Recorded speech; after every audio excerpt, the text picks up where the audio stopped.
Thank you, everybody, for coming to the College Football Betting with Aaron Torres YouTube channel. If you could do me a quick favor, see that little subscribe button at the bottom of the screen. Go ahead, click that subscribe button. It helps our channel grow. It helps our audience grow. I appreciate it more than you know, as we're talking college football on this channel year round.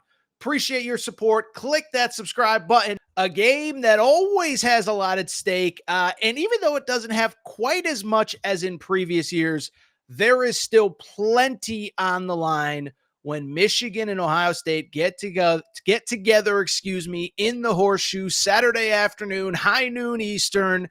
Michigan traveling to Columbus on a 3-game win streak. Yeah, this ain't your grandfather's Michigan or your older brother's Michigan, because Ohio State is a 20.5-point favorite in this game. The over-under set at 43.5. And so listen, we know coming into this game, it's not quite the same level that it has been each of the last 3 years. Obviously, the winner of this game each of the last 3 years was going to go to the Big Ten championship game. The loser, you felt like, was certainly eliminated from the Big Ten title chase, but pretty much the playoff as well. I know Ohio State got in 2 years ago. So it's not quite the same that's at stake. Ohio State, by the way, has not clinched a spot in the SEC champion, or in the Big Ten championship game, excuse me. They still have to win this game. Otherwise, Penn State or Indiana would go. Again, Ohio State already has one loss to Oregon. So the point being that Ohio State needs to win this game to clinch a trip to Indianapolis. Let's talk about these teams. Michigan, I'll say this. I don't know that there's like a weirder team to analyze right now than Michigan.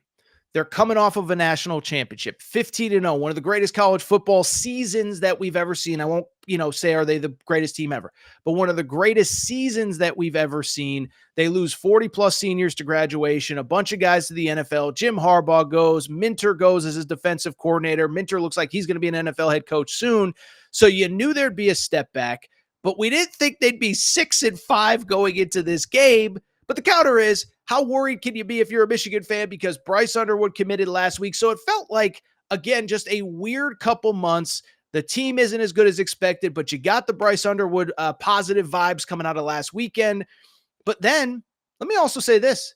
Speaking of positive vibes coming out of last weekend, did you watch the game against Northwestern?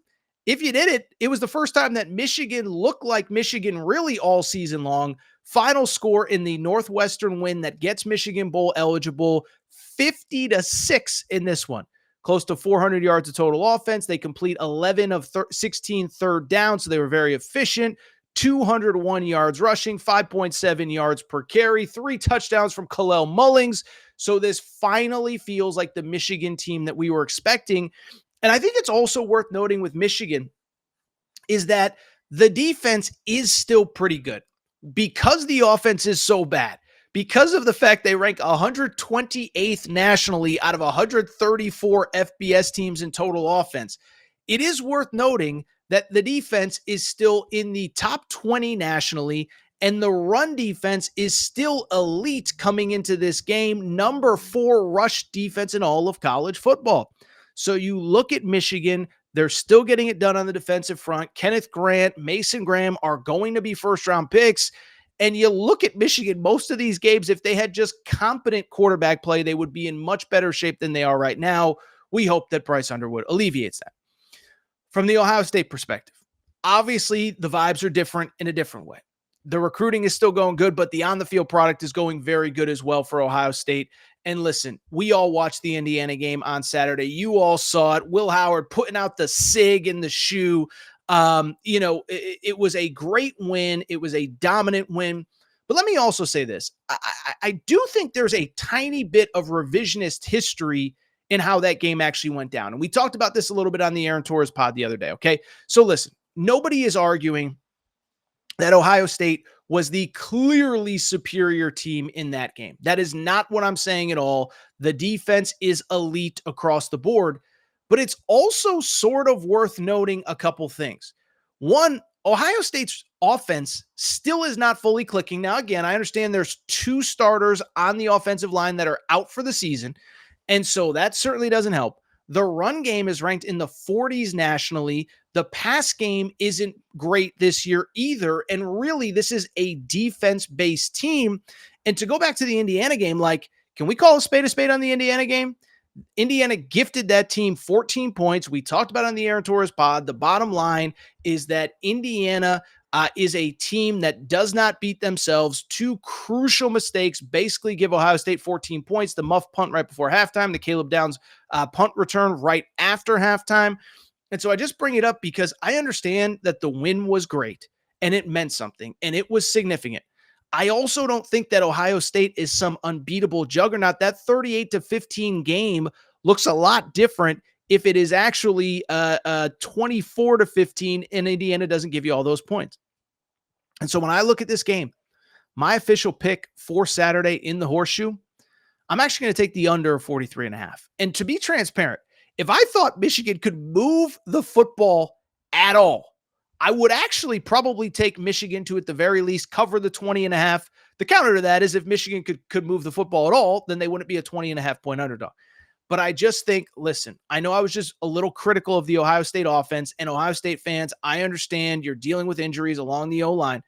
But the one thing that can't be denied about Ohio State, the defense is just so elite. And the thing is, like, sometimes you're elite on one side of the ball at one thing. You have a great pass game, a great run game, a great pass defense, a great run defense. I know Ohio State is elite everywhere across the board in college football on the defensive side of the football. Number one in total defense, number one in scoring defense, number 3 in rush defense, giving up under 100 yards per game, and number 4 in pass defense as well. And so when I look at this game, I do think that Michigan front can give Ohio State fits. Listen, I hate to say it, Ohio State fans, Indiana kind of gave you fits along the offensive front as well. Like their defensive front, your offensive front, okay? But at the same time, it's hard for me to see the scenario where Michigan is able to move the football at all on what is a great Ohio State defense, great at all 3 levels. And I got to give credit where it's due. Jim Knowles is a highly paid defensive coordinator, a highly compensated defensive coordinator. He earned his paycheck last week as the Ohio State defensive coordinator.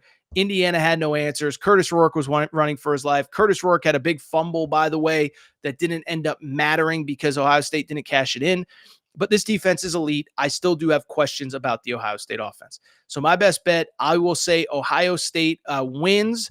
I don't know about the cover. The under is my best bet of 43.5.